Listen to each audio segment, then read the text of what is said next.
Me da mucho gusto, como cada semana, darle la bienvenida a este programa Encuentros. Les recuerdo, soy Gilberto Pérez Castillo y hoy lo invito a que nos acompañe. Vamos a tener un programa muy especial. Espero que lo disfrute como nosotros disfrutamos haciéndolo. Hoy le propongo que hagamos un recorrido por lo que nos ha dado por llamar la ruta de José Clemente Orozco en Guadalajara. Decía el escritor y biógrafo del maestro Orozco, Luis Cardoso y Aragón: quien no conoce bien la obra de Orozco en Guadalajara, no conoce a Orozco. Así que le proponemos que nos acompañe. Vamos a ir haciendo un recorrido no cronológico, pero sí proponiéndole una ruta donde usted puede caminar y recorrer esta magnífica obra de Orozco. Y hoy lo invito a que nos acompañe a ver toda esta magnífica obra. Iniciaremos aquí enfrente de donde estoy, en Aurelio Aceves 27, prácticamente a un lado de los Arcos de Guadalajara, donde está la casa museo taller del maestro Orozco, y que fue la última casa donde vivió, el último taller donde trabajó antes de morir. También, como cada semana, le tendré recomendaciones de libros. Hoy le haré recomendaciones para que usted conozca más sobre la vida y la obra precisamente de este gran jalisciense, de este gran mexicano, de este pintor universal, José Clemente Orozco.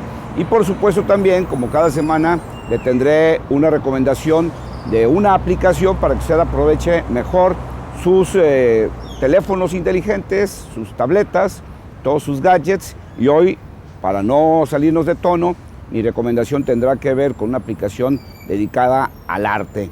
Así que acompáñeme, vamos para acá, a la casa museo taller del maestro José Clemente Orozco, en Aurelio Aceves 27.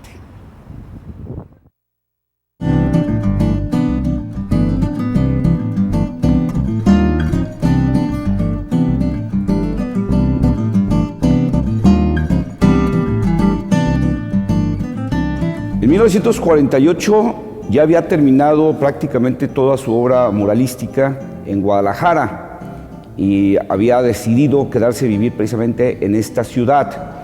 El maestro pintor compra en las orillas de Guadalajara, en aquellos años, un terreno que acuerda pagar a crédito. Lo compra a plazos. Está en las orillas de la ciudad, precisamente donde se cruzan las carreteras a México y Nogales, donde actualmente se encuentran los Arcos de Guadalajara, esta que en aquellos años era la puerta de entrada y salida de la ciudad. Le platica a su esposa en una carta que se ha dado varias vueltas por el terreno y que está emocionado porque algunas casas ya están empezando a afincarse. Le encargaría en algún momento al arquitecto Luis Barragán el diseño de esta casa, aunque quien la construiría sería el ingeniero Edmundo Ponce Adame, con supervisión directa del propio pintor.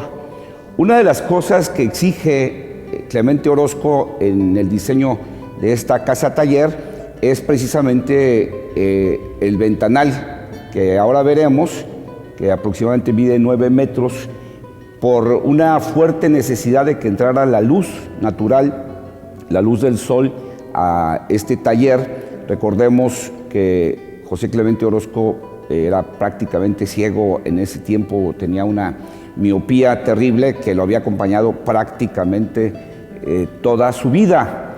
En algún momento le escribe a un amigo que la obra ya está empezando a tomar forma y le cuenta una cuestión que al día de hoy nos parecería prácticamente imposible de entender, que desde la azotea, volteando hacia el norte, alcanza a ver de alguna manera, o se alcanza a ver de alguna manera, la huella de lo que es la barranca de Huentitán.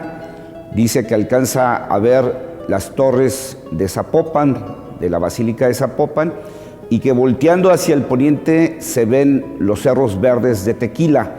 Obviamente el crecimiento que ha tenido la ciudad hace imposible pensar ahorita que desde este punto se pudieran ver estas escenas panorámicas desde la ciudad.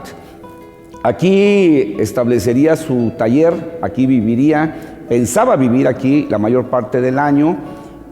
Señalan sus amigos que para entonces se trae todas todos sus instrumentos de pintura, sus pinturas, sus lienzos y un camastro para descansar.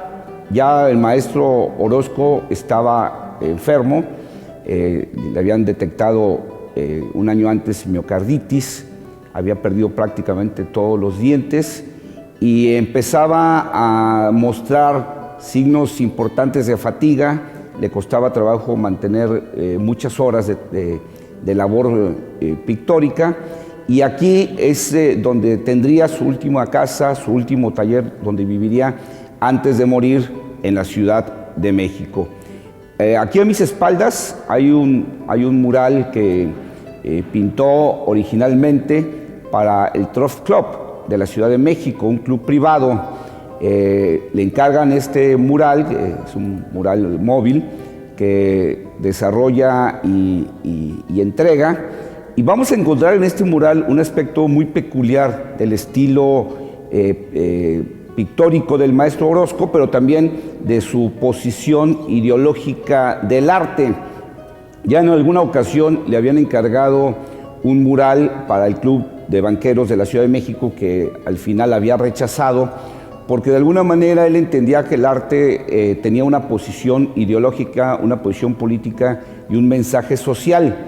Posteriormente, cuando sabe que otro pintor había hecho este mural en el Club de Banqueros, lo visita y él hace una referencia a que si él lo hubiera hecho, hubiera manifestado los excesos, hubiera hecho una caricatura, un retrato grotesco de lo que es la vida de los excesos de los ricos, en aquel caso de los banqueros. Pues en el caso de este mural no se queda atrás. Se trata de un mural que encarga para un club privado, le encargan para un club privado, y entonces hace esta referencia precisa de los excesos de la vida de las clases acaudaladas, de la gula, de los excesos del vino, de la sexualidad convertida en mercancía. Y este mural se queda allá en este club privado. Cuando cierra, los propietarios sacan todo a la venta.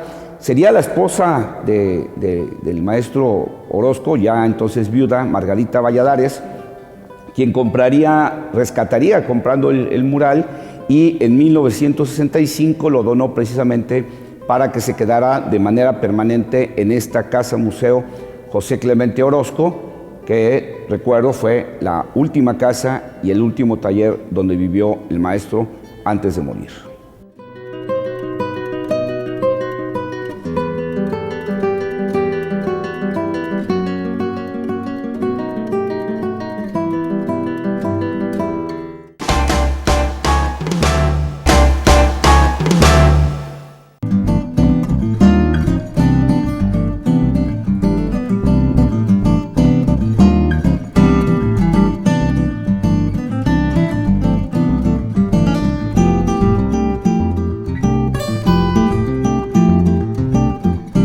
Esta es nuestra segunda parada en lo que hemos llamado la ruta de José Clemente Orozco en Guadalajara.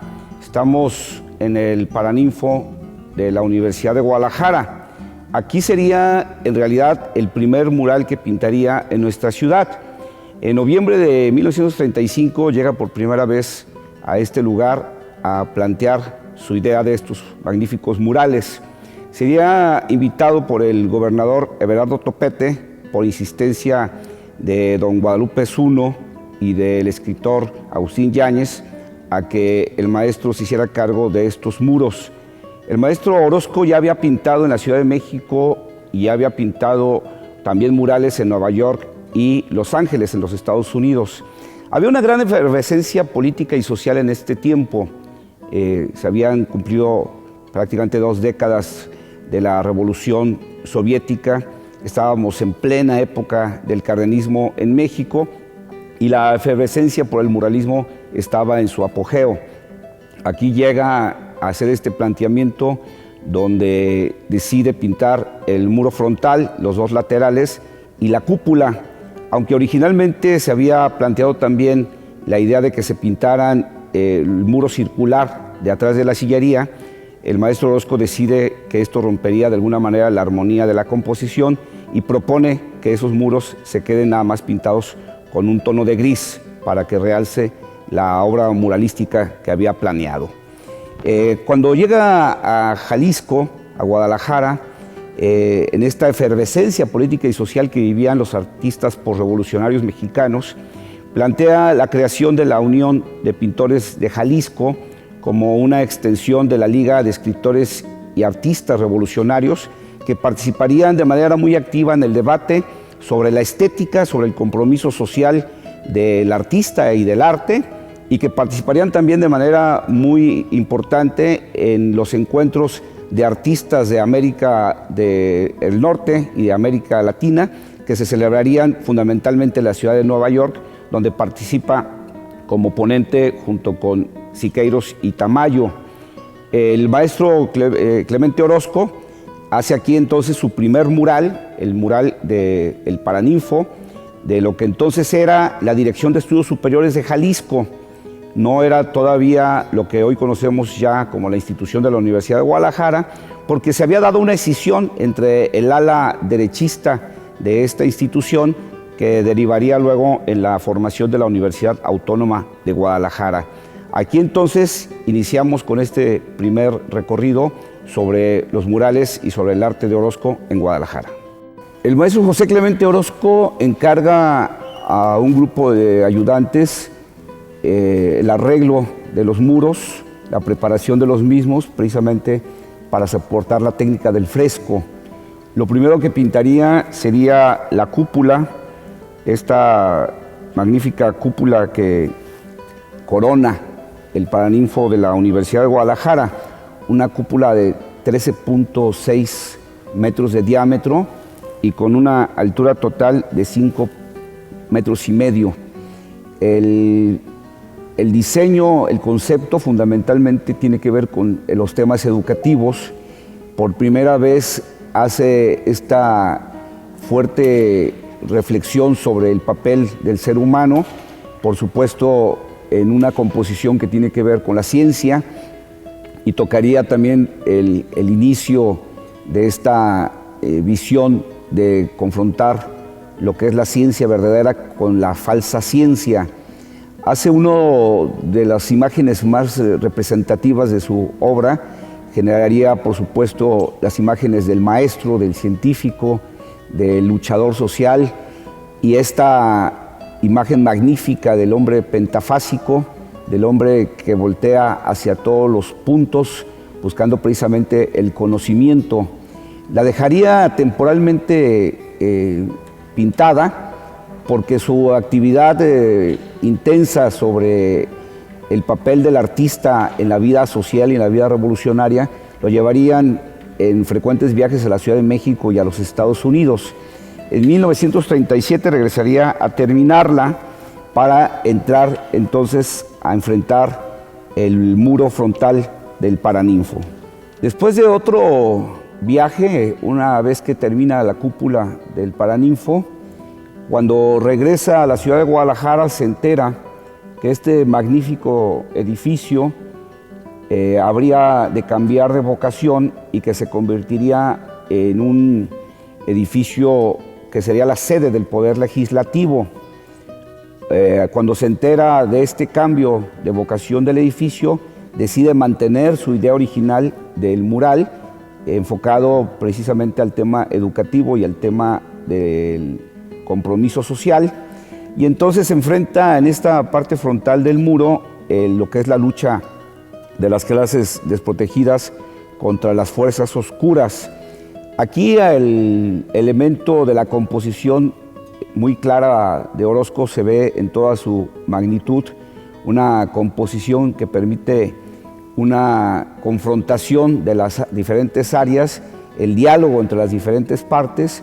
Aquí hay una superficie importante donde se ve al pueblo miserable, a los desposeídos, en esta comunión de lucha, en esta unión para enfrentar a las fuerzas del mal, a las fuerzas oscuras.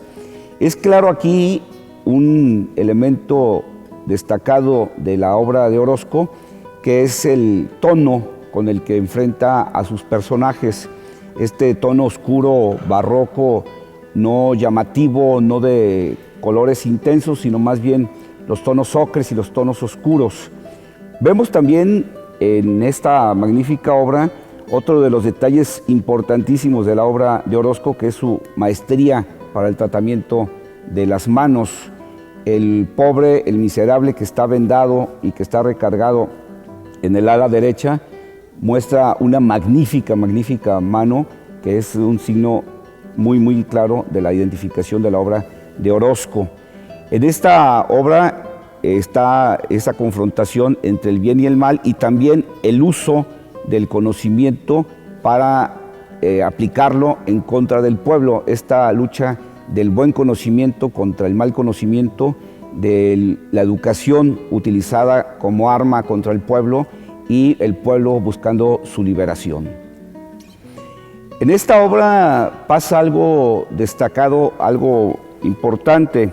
Prácticamente terminada, después de otro viaje fuera de la ciudad, se entera que la obra ha sido manchada por la humedad debido a un mal trabajo seguramente de quienes prepararon los muros, a una mala preparación del mismo.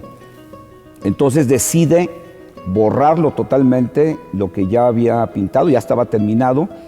De este primer muro hay algunas placas que tomaría su amigo tapatío y fotógrafo Álvaro Arauz, que conserva el testimonio de lo que fue pintado primero en este muro, y entonces él decide en 1937 volverlo a hacer. Él diría en posteriores comentarios y cartas que quedó conforme con esta segunda versión porque desde su punto de vista era muy superior a la primera. Los muros laterales del frente, según las notas que deja el maestro Orozco, le generaban un reto importante por el efecto que generaba el arco que cubre precisamente esta parte frontal de este auditorio. Generaría entonces, decía él, el reto de convertirlo en parte de la composición sin que se rompiera precisamente por este arco y que permitiera que se vieran sin dificultad desde la sillería. Aquí el maestro empieza a hacer un trabajo muy importante de ir documentando su trabajo, de ir documentando su técnica y de ir compartiendo con los pintores locales que agrupa precisamente en la Unión de Pintores y Escultores de Jalisco, para que se forme lo que él pretendía, una escuela sólida de pintores locales. Al final de su obra muralística en Guadalajara, diría que se siente satisfecho precisamente por haber creado una corriente de importantes pintores que darían de qué hablar en la historia del arte local y nacional. En este mural también hace referencia mucho a la técnica, y aquí empieza a hacer una mezcla entre la técnica del fresco y la aplicación de pinturas sintéticas, fundamentalmente de pintura dedicada a la industria automotriz. Él dejaría en sus cuadernos la explicación del uso de todos estos pigmentos y de la ventaja que tenía el buscar otro tipo de tintes para la actividad muralística y para la pintura de caballete. Aquí habría de generar este movimiento de artistas, aquí habría de empezar a marcar escuela, a compartir generosamente sus conocimientos y también a dejar un testimonio fotográfico de su producción. Gracias a las fotografías de Arauz tenemos una historia fotográfica de toda esta labor. Juntaría también todos sus bocetos y todos sus apuntes, que después, cuando termina los murales de Guadalajara, serían exhibidos en la Ciudad de México en una de las exposiciones más importantes que realizaría en vida. En 1937 el maestro Orozco termina los murales aquí del Paraninfo de la Universidad de Guadalajara.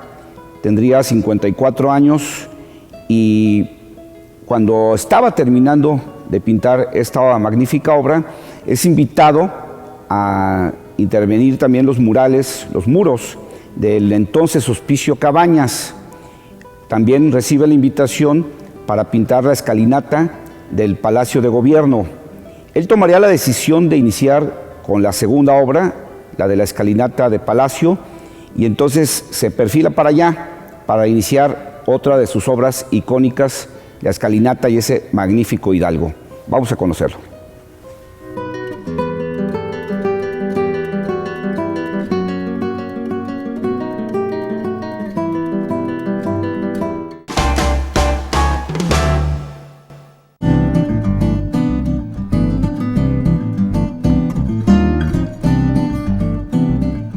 Después de concluir los murales del Paraninfo de la Universidad de Guadalajara, hoy Museo de las Artes, José Clemente Orozco emprende el trabajo en la escalinata del Palacio de Gobierno.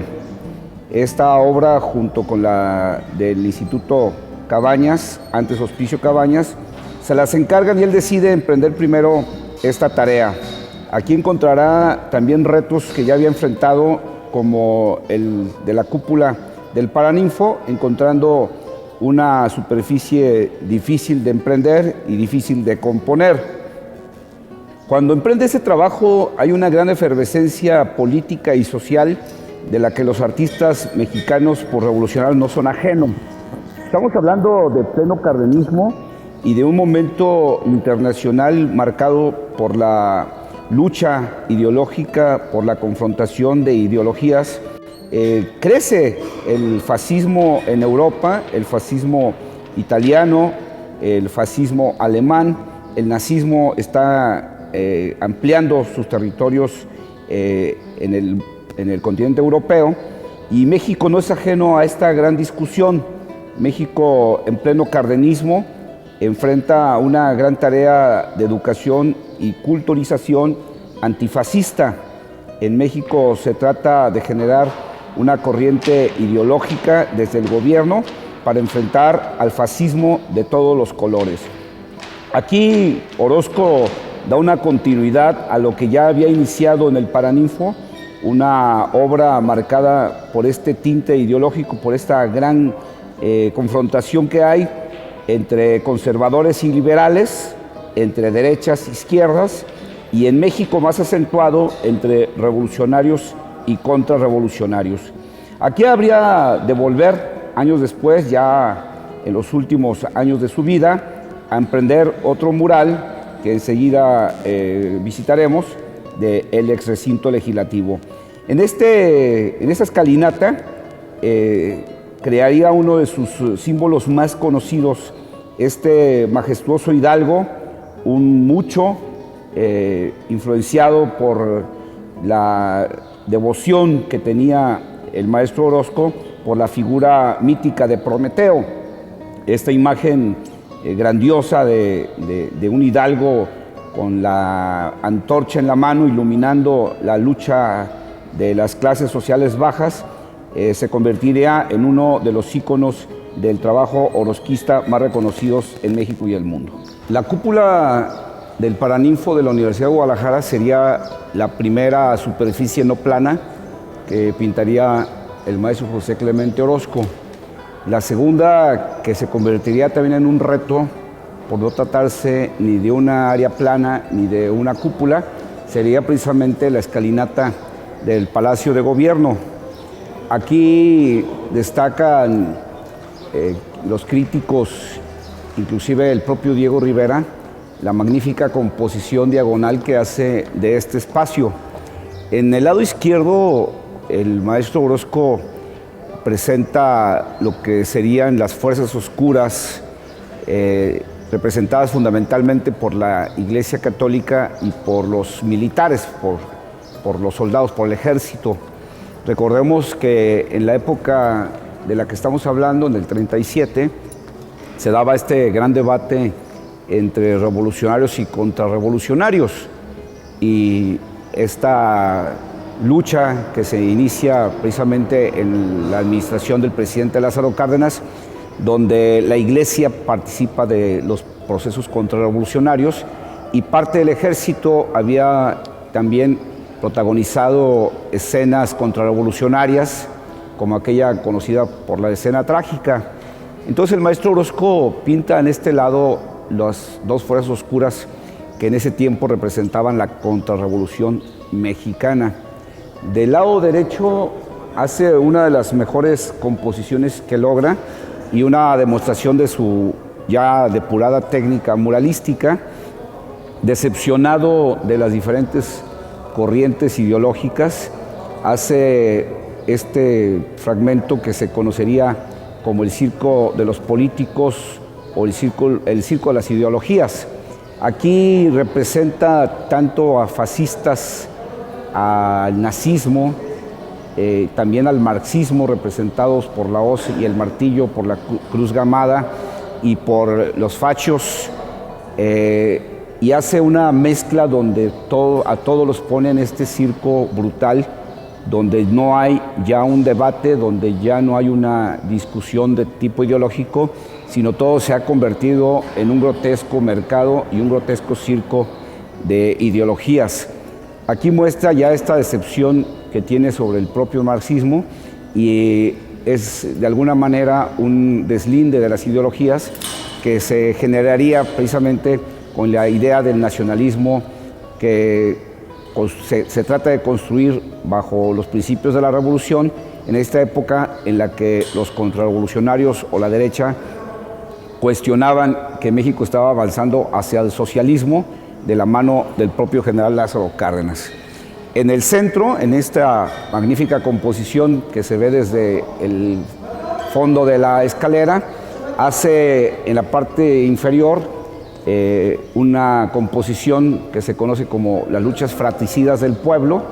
Expresa cómo de un lado la iglesia y el ejército y del otro lado las ideologías convierten al pueblo, a los pobres, a los más desprotegidos, en carne de cañón de estas guerras que él llama fratricidas, donde hermanos con hermanos, pobres con pobres pelean precisamente como carne de cañón de estos grupos ideológicos, de estos grupos de poder. En el centro hacia arriba se ve la magnífica imagen del cura Hidalgo, esta figura basada en la imagen mitológica de Prometeo, donde con una antorcha en la mano ilumina precisamente al pueblo para tratar de rescatarlo, de liberarlo, de abrirle los ojos de esta opresión y de esta manipulación que se hace desde el punto de vista de los grupos de poder y de las ideologías. Se convierte, lo habíamos dicho, en una de las imágenes más icónicas de la producción orozquista del muralismo mexicano.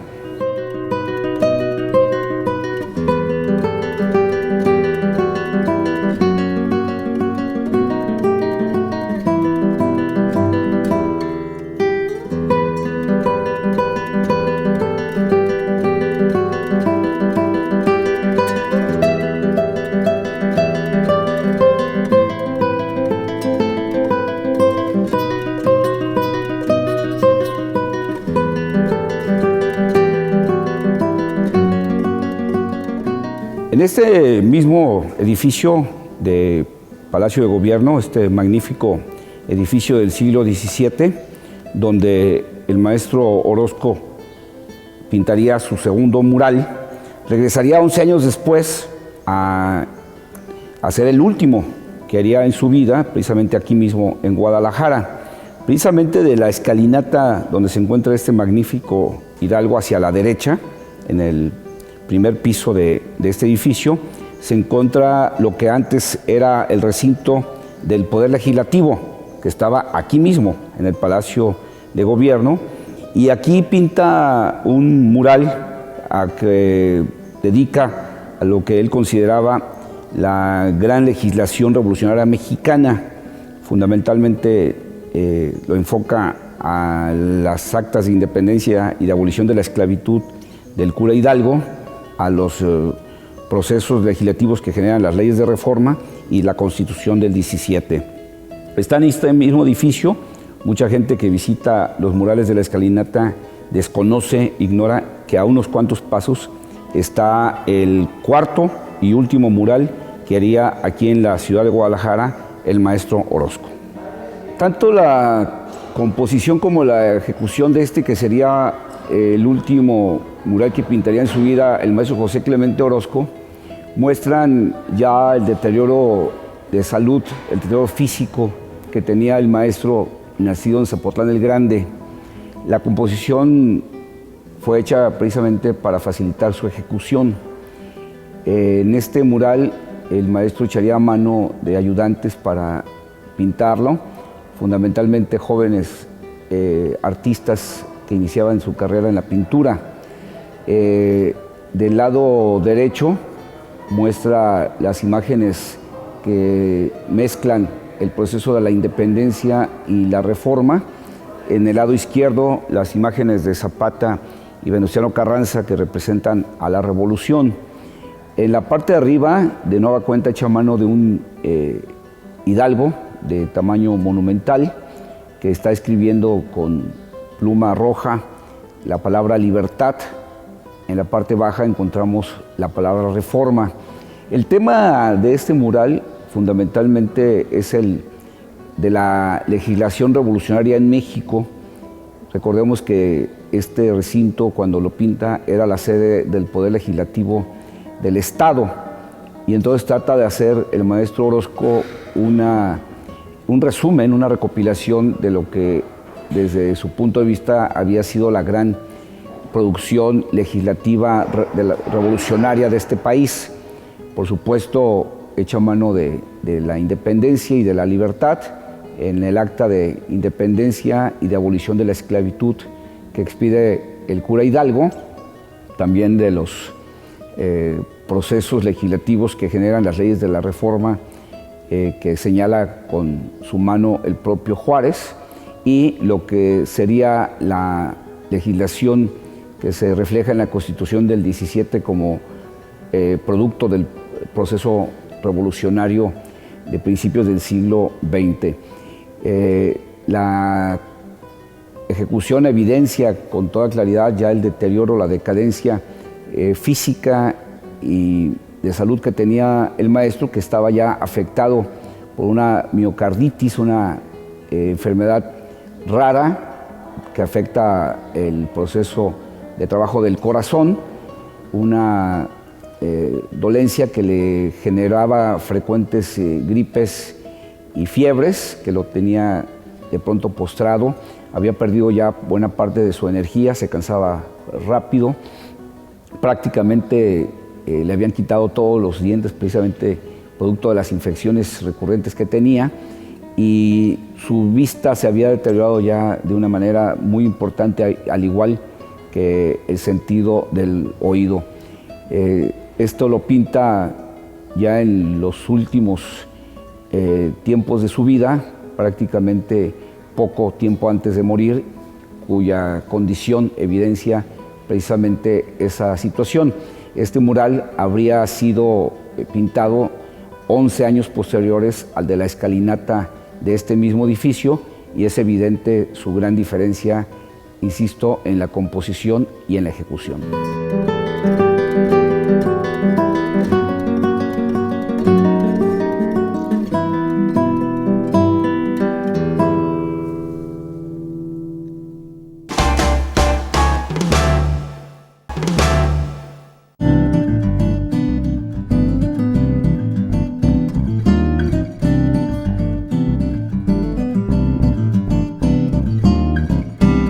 Así llegamos a la cuarta etapa y última de nuestra ruta de José Clemente Orozco en Guadalajara.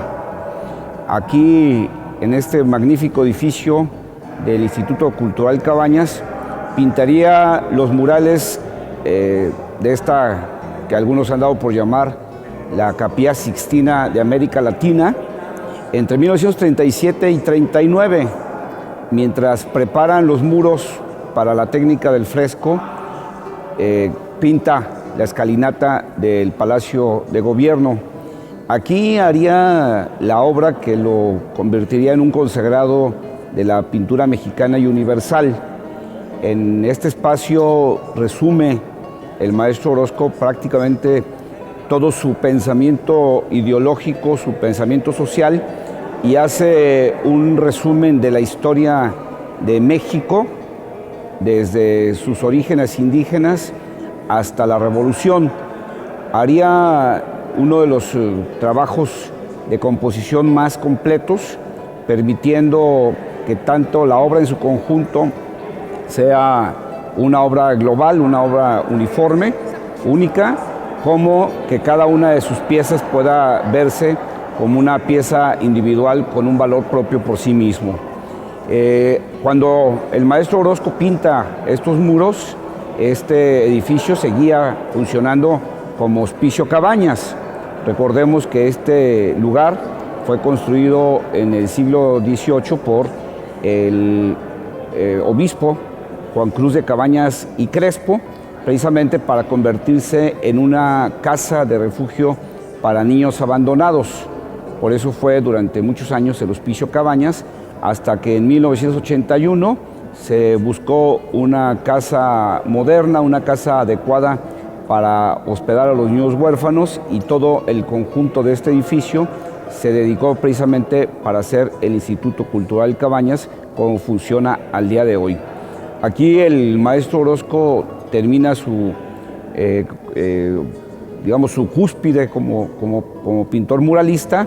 Recordemos que posteriormente pintaría el mural que ya vimos en el ex recinto legislativo del Palacio de Gobierno, pero aquel lo haría ya disminuido de su fuerza física y de su salud.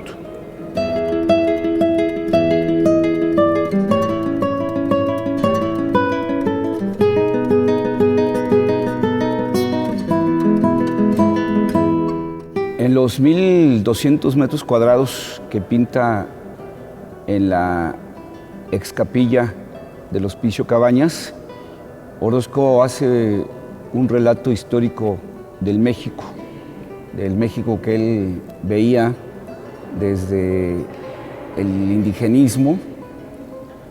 Pinta a Felipe II como el soberano que se encargará de guiar a la conquista no solo territorial, de civilización y religiosa de las Américas, sino que hace un recorrido precisamente de la llegada del hombre de metal, del soldado español a las tierras de América, el sometimiento de las comunidades indígenas por la fuerza al mundo hispano, al mundo europeo, al mundo del conquistador. Hace también referencia a la conquista cultural a través de la imposición del idioma español y, por supuesto, de la visión de la idea religiosa, de la imposición del catolicismo como religión en América. Pinta en las imágenes de Cortés y la Malinche el mestizaje que se forma a partir de este proceso histórico, y celebrará el intercambio cultural de las Américas con el mundo europeo conquistador. Retrata al Greco y a Cervantes como imágenes de la pintura y la literatura españolas, como una referencia al mundo cultural hispano y como una contradicción hacia el muro del frente, donde pone al soldado mecánico, al conquistador. Sin duda alguna, la cúpula se convierte en el principal reto del pintor por dos razones fundamentales. Primero, por ser una superficie curva, en segundo, por la altura de la misma, y además porque durante el proceso de pintura la cúpula, que no era estable, genera problemas de tipo físico. Los genera que en 1955 tendría que hacerse, en un alarde de ingeniería civil, la sustitución de las 32 columnas que sostienen este ícono de la pintura mexicana y latinoamericana, y tal vez la imagen de Orozco más conocida en el mundo. Aquí hay una clara muestra ya de la depuración de la técnica del maestro Orozco, y aquí habría de hacer una excepción respecto al resto de los murales que pinta, tal vez por la gran extensión que habría que cubrir, donde retrata a algunos personajes que en otros lugares omite, en este caso al propio obispo Juan Cruz Ruiz de Cabañas y Crespo. También en uno de los retablos a la entrada deja el testimonio del gobernador Everardo Topete, quien fue el que financió su etapa muralística en Guadalajara desde 1935 al 39, cuando cumple precisamente con este encargo del Instituto Cultural Cabañas, hoy así conocido, antes Hospicio Cabañas. Su amigo Justino Fernández encuentra en esta obra un diálogo entre sus partes. Justino Fernández, que además de ser amigo íntimo del pintor, era un gran conocedor y coleccionista de su obra, encuentra en cada uno de las piezas murales de las paredes Oriente y Poniente un diálogo entre estas y una confrontación entre cada uno de los símbolos que retrata el maestro Orozco. En la cúpula pinta su famosísima imagen del hombre de fuego, este hombre que al mismo tiempo que es creador de sus dioses, acaba absorbido por los mismos. En la base encontramos 3 figuras humanas que representan los elementos del fuego, el agua y la tierra. Al final de cuentas, el trabajo que ha sido reconocido por propios extraños, que fue además reconocido por los grandes muralistas de su época, no alcanzó a ser tan del agrado del maestro Orozco, que al final de su vida, cuando es reconocido ya con diferentes premios, él señalaría que tal vez el mayor premio que quisiera recibir sería que le pudieran dar otra superficie del tamaño de la majestuosidad como el del Hospicio Cabañas, pero sin tener que sufrir las limitaciones económicas y las limitaciones técnicas y los riesgos de caída de la cúpula, como le pasa precisamente aquí en el Cabañas. Una cosa a destacar en este marco, que es muy importante, es que a diferencia de lo que muchos pudieran pensar, el maestro Orozco no hizo una fortuna de su trabajo. Sus trabajos murales que desempeña en Guadalajara no le dan una solvencia económica como para decir que fue un hombre que vivió de manera acomodada, siempre vivió en las restricciones económicas de su propia producción y de su vida propia. Esta magnífica obra, por supuesto, no representa o no representó para él un ingreso que pudiéramos decir lo sacó de sus penurias económicas. En el tiempo que está en Guadalajara pintando, del 35 al 39, tendrá muchas presiones de sus comercializadores de obra de caballete, precisamente que le exigen al maestro pintar más lienzos para poder salir de sus problemas económicos. Aquí se da el cierre grande, el cierre enorme de la obra de Orozco, y una obra que vale la pena visitar una y otra vez, porque siempre que la vemos, siempre que la disfrutamos, encontramos detalles que no habíamos visto.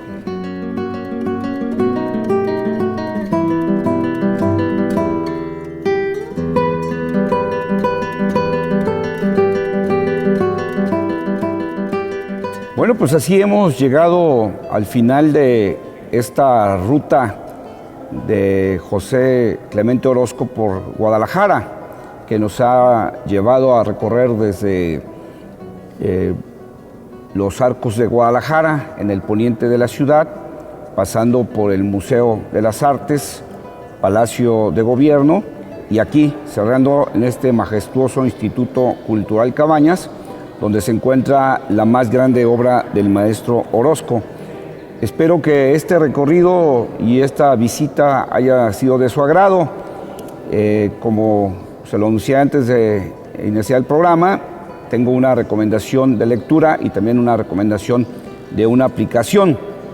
Para la lectura le voy a recomendar un libro, para no salirnos del tema, para continuar con el maestro José Clemente Orozco, un libro de la historiadora y crítica de arte Raquel Tibol. El libro se llama José Clemente Orozco, una vida para el arte, y creo que es uno de los libros más completos, una de las biografías más completas sobre la vida del maestro Orozco, porque intercala todo este mundo de un artista, que es su vida personal, su biografía propia, con una crítica adecuada, histórica y biográfica de su producción artística, con también lo que es el día a día de la vida del artista. Raquel Tibol, una reconocida crítica e historiadora del arte, hace en este libro, yo creo que uno de los mejores retratos del maestro Orozco, hace una de las mejores radiografías de la obra de Orozco y hace uno de los mejores también, por qué no decirle, homenajes a este pintor nacido en Zapotlán el Grande, Jalisco. Este libro fue publicado por el Fondo de Cultura Económica, está en su versión impresa, en su versión de papel, y también la puede encontrar en su versión digital. Así que esta es mi recomendación para hoy. José Clemente Orozco, Una vida para el arte, de la historiadora y crítica de arte Raquel Tibol. Y bueno, para no salirnos tampoco de este tema del arte al que le hemos dedicado todo este programa, en la aplicación que hoy le quiero recomendar también nos vamos a ir por el mismo sentido, por el mismo lado.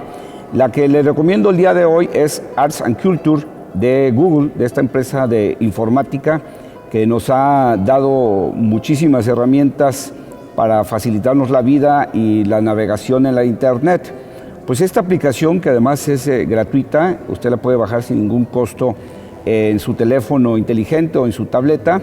Es una aplicación que nos lleva a hacer un recorrido por el arte y la cultura en el mundo, con una gráfica de una muy alta calidad y con contenidos igual muy bien cuidados y que realmente valen la pena por su interés y por su trascendencia. Hay diferentes proyectos, exposiciones en línea y un contenido que día a día se está actualizando, que día a día va mejorando y que tiende seguramente a ser uno de los espacios culturales en el ciberespacio que darán mucho de qué hablar, ya dan de qué hablar y seguramente darán mucho que hablar en el futuro. Arts and Culture es una aplicación que sus actualizaciones creo que son algo que nos mantienen constantemente visitándolo.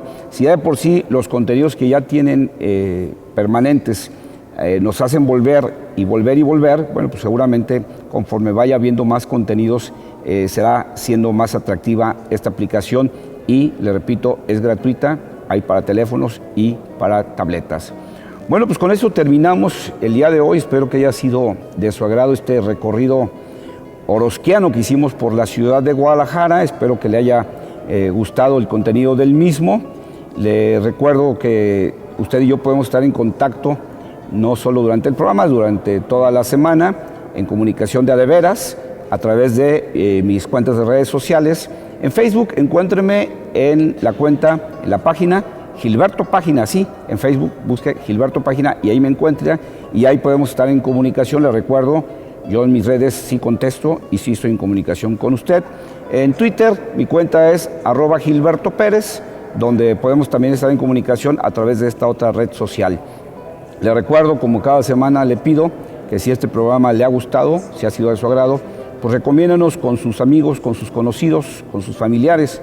Y si no le ha gustado, pues recomiéndenos con sus enemigos. Lo que nos interesa es que nos vean. Muchas gracias. Hasta la próxima.